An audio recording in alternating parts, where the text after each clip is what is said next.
Akkam jirtan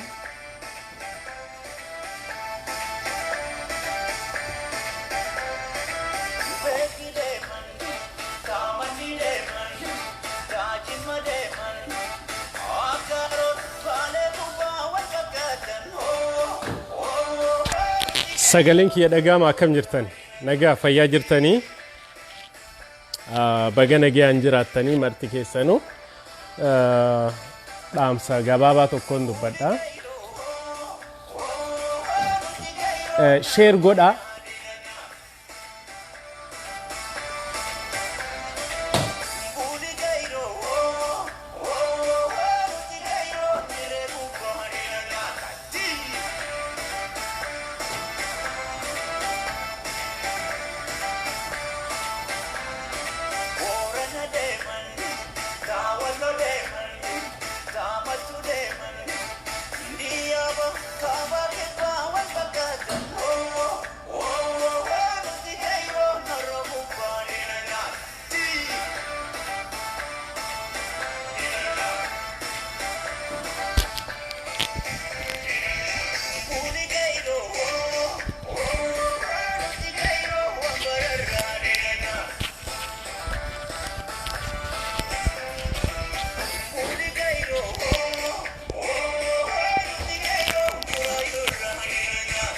Akkam jirtan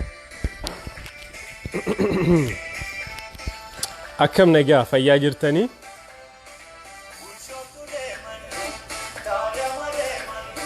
Akkam nagaa fayyaa jirtanii bakka jirtanitti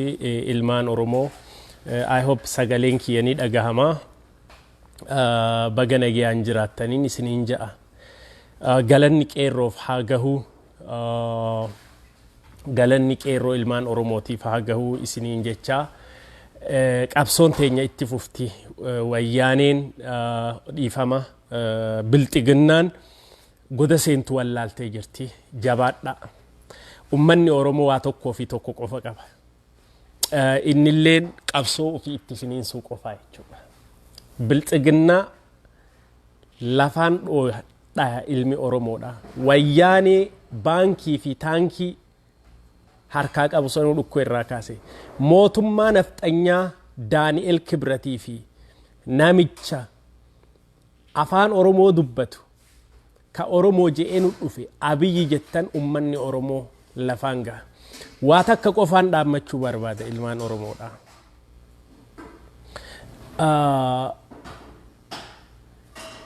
I gotta block this ya maha malika jedheedu fesan so waa takka fi takka qofa ummanni Oromoodha qabsoo biyya alaatis biyya keessaas itti oofu qofa jechuudha kana ummata Oromootiif furmaanni jiru ijoollee qeerroodha tabiyyaa suuraa isaanii hin maxxansina suuraa isaanii fuula isaanii cover godha yeroo maxxansitan ijoollee karaa cufan videos waan maraayyuu keessaan wayya ilmaan Oromoodha keessaan wayya Abiyyi is done tokkoffaa ikonomiidhaan du'ee jira Abiyyi minda waraanaaf kafalu minda hojjettootaaf kafalu hin qabu inni sirna nafxanyaa san nutti deebisuudhaaf Amaara gammachiisuuf Oromoo fixee Amaara gammachiisuudhaaf Oromoo fixee Oromoo ajjeesee Amaara namni Abiyyi harkatti du'u Amaaruma nafxanyoota kana jechuudha just make it clear Jawaar hidhamee hidhaa bahee obbo Baqqala Garbaa hidhamee hidhaa bahee Oromoon hidhamtee hidhaa bahu ummanni Oromoodha mootummaa nafxanyaa Abiyyi dhukkee irraa kaasa lafaan gaha this is promise we will remove Abiy Ahmed by any means necessary clear we will remove Naftanya regime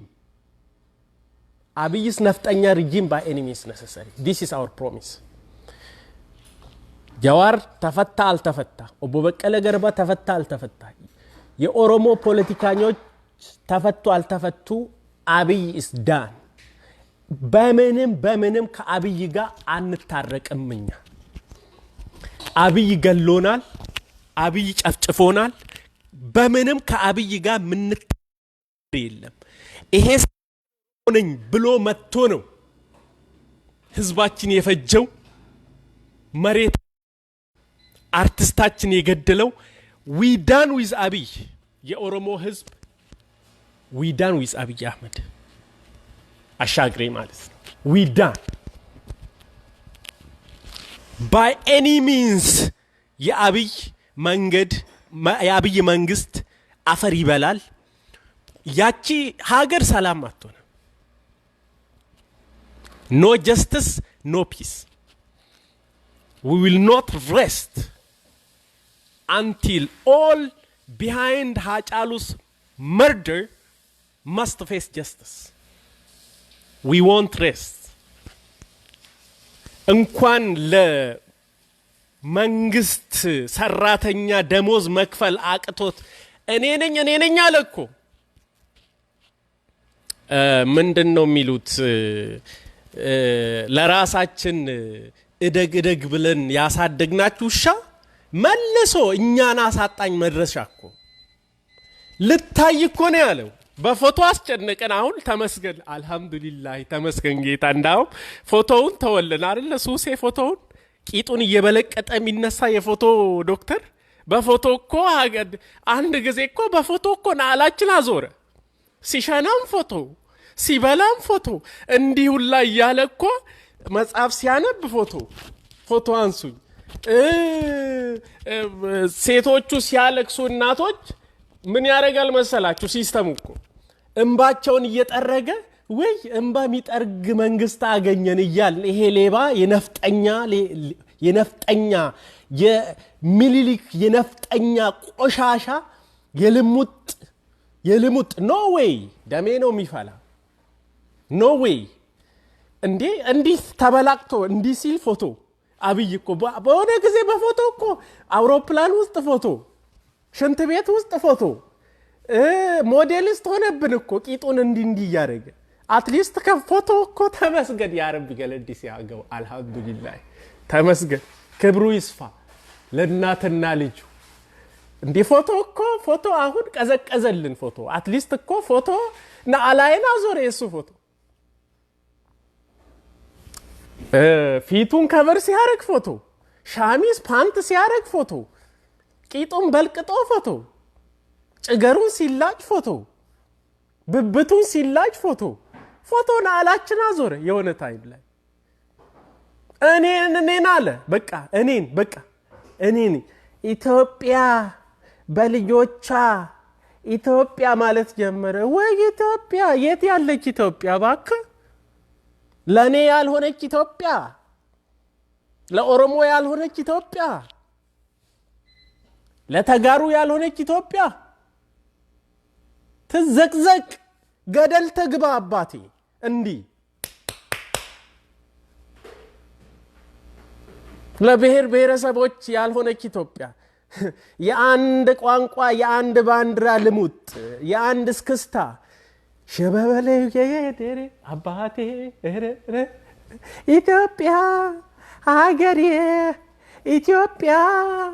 ሀገሬ ባንዲራሽ ታይቶ ሰማይ ላይ ከሰማይ የወረደ ባንዲራ ኢትዮጵያ በቂጧ ትነፋ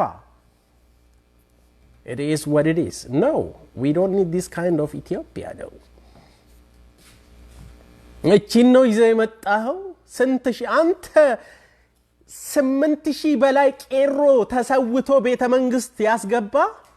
እንዴት ነው ከሌላ እኛን ክደ ኦሮሞን ክደ ለሌላ ትሆናለህ አማራን ለማስደሰት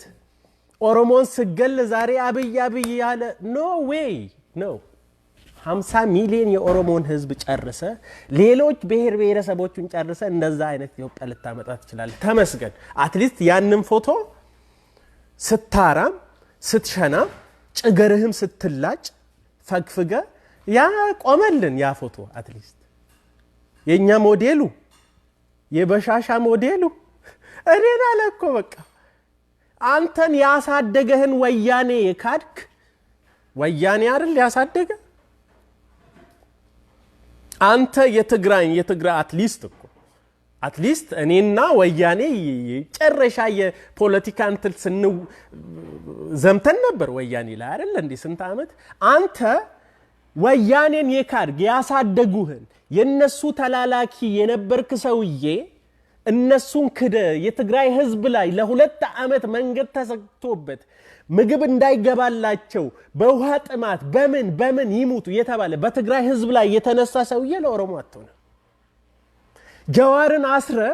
ሰላም ብትሆን ሰላም አታገኝም አንተና ዳንኤል ክብረት እስከነ ትብታቡ እዛ ውስጥ ማለት ነው የዳቆኑ የደብተራ ትብታብ እዛ እንትኑ እንደተበተቡብ እናቃለን we don't give a fuck ተበተቡብ አልተበተቡብ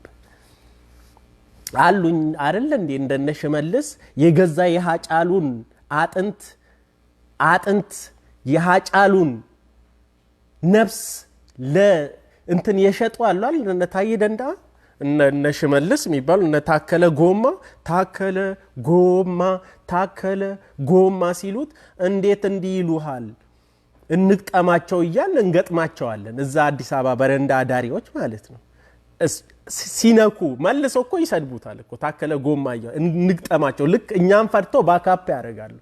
ገና አሁን ቂጣችሁን ይበዳሉ አንድ ባንድ ዞር ብሎ የሚያይ ሰው የለም ይሄ ነው ያለው ጀዋር እስካልተፈታ ድረስ አንድ በአንድ የኦሮሞ ሙሉ ፖለቲካንስ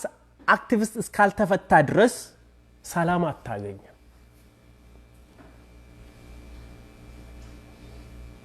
ኦሮሞ በአብይና በዳንኤል ክብረት በብልጥግና ይሄ ብልጥግና የሚባል ብልግና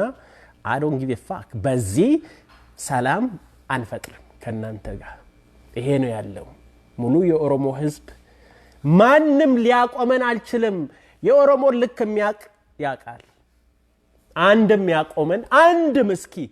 እንደው እስኪ አንተ አቁመን እንደን አንተ ለማ መገርሳን የበላ እምሽክ አርገ ቆርጠመ የበላው ጀዋር በኮምፒውተር ያቺን ሀገር አረጋግቶ ቄሮን አሰልፎ አንተም ቤተ መንግስት አስገብቶ ጀዋርን የበላ ሰውዬ ማን ነው የሚያምና አንተ በሜሴንጀር አንድ ሁለት ሰው መደወል ትችላላችሁ ኦን ላርግና ሜሴንጀሪን ሞስትሊ ኦፍ ነው ሜሴንጀር ሐሳብ መስጠት ትችላላችሁ አሊያ ደግሞ ያው እቺን ለማለት ነው ilmaan oromoodha wanni guddaa wannin dhufeef qeerroo teenya tabiyya maqaa isaanii hillaxafina asirratti maxxansina suuraa isaanii maxxansina kanuma dhaamsifiyya mootummaa abiyyilaal akkanatti hudduu isaa isa salleeti achirraa isa buusna abiyyi wajjin hin araaramnu wallahi summa wallahi mootummaa abiyyi lafaan geenya abiyyi wajjin hin araaramnu abiyyi wajjin hin araaramnu khanumaan isininja ijoollee maqaa fuula isaanii xiqqoo cover godha we are done with abiyyi must go ka እንትኑ ላይ ብሎክ የሚያደርግ ያቀኛል ሄጄስ ጽፍበት ከእንትኑ ላይ ብሎክ አደረገኝ last time okay all right let me messenger ከሰራ microphone face so yes yeah call me back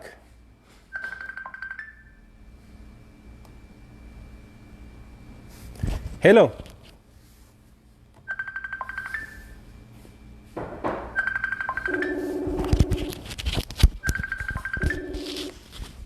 hello Commander. yes sir Yes. Akkam Ooltan. yes sir akkam nagaa fayyaadha Fayyaa baga jiraatte yaada gaarii yaada bichaata akka nama tolu kan naftanya alfaasisu bachaasaa tuute. yes sir Galatoomi agartee qabsoo keenya beekta hamma bilisummaatti amma beekta noomoo amma beekta araara mootummaa kana waliin abadan mootummaa kana waliin hin jiru beekta. injiru Oromooni qeerroon Oromoo mootummaan naannoo Oromiyaa kan naannoo Itoophiyaa guutuu qeerroodha jaalatanii jibbanii agarsiiftee waan jirtu. yeah yes Haaluma kanaanii akkuma akkuma mootummaan Itoophiyaa ashaagiree aangoo ilma naftanyaa sana osoo hin taane qeerroo ta'uu isaan kaneessite qeerroon Oromoodhaa Jaawar Mahamad Baqqalee Garbaa hidhamtoota siyaasaa guutumaan guututti aangoo gadi lakkisee akkuma Haayila Maariyaam dabalaa nagayaan qeerroon Oromoo gadi hin galtu warra eeggadda Oromoon gaallaadha Finfinneen Addis Ababaa magaalaa keenya Boorana galaa jettisan eenyu akka beekaa qurxummii bishaan keessaa baatetti itti agarsiisuu qabna. Yes sir, yes sir. Maal akka dhuganii jiraatanii nurra quufanii akkanatti ilaalgaa. Wanni akkanatti nurra quufsee bar dhagaa kennaa bar killee teennaa bar daa'ima Oromooti bar foon horii Oromooti. Garbuu fi qamadii teenya laal akkuma boolla furloo kan eeggadda Finfinnee ilmaan naftanyaati bane san irraa cufne sanitti qeerroon ammas afaan qabdee hamma isaan miila qeerroo jalatti kufanii Jaawar Mahamad firii jedhanii masaraa miiliksanitti itti dhaqanitti abadan qabsoon Oromoo duubatti deebitu nullee wanni godhuu qabnu kun itti fufuu qabaa qeerroo cinaa dhaabbachuu qabna maallaqaan ta'e yaadan ta'e qabsoo isaanii cinaa dhaabbannee hoggasa isaanii fudhannee ilaalgaa saluut goonee akkasitti waan isaan hojiirra oolchan qilleensarra oolchinaaf nutis. Yes sir, galatomi shidoo kiyya galatomi hayyee gana getti. Okay, abbaa kiyya na getti. Ciao.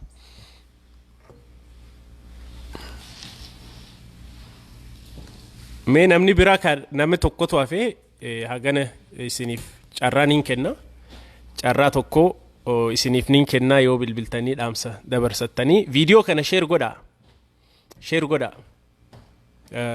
Abiyyi wajji walitti nama namnu nuti.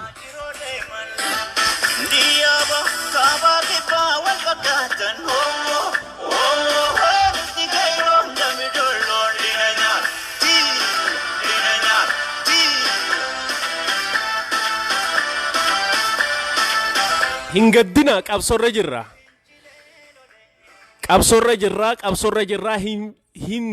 hingaddina namni qabsorra jiru hingaddu tokkallee hingaddina.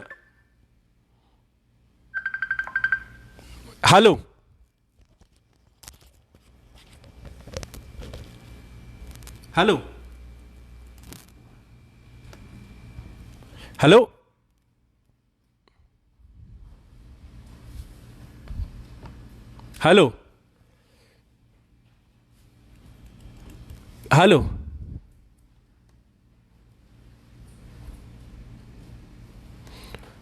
okay.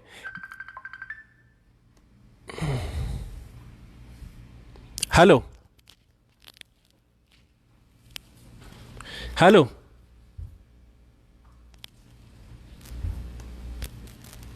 Okay. So, khanuma nagaa keessanaa jiraadha galatooma ilmaan Oromoo bakka jirtanitti khanumaan dhaammachuu dhufe walitti deebinaa guyyaa gaarii qabaadha. Ciao.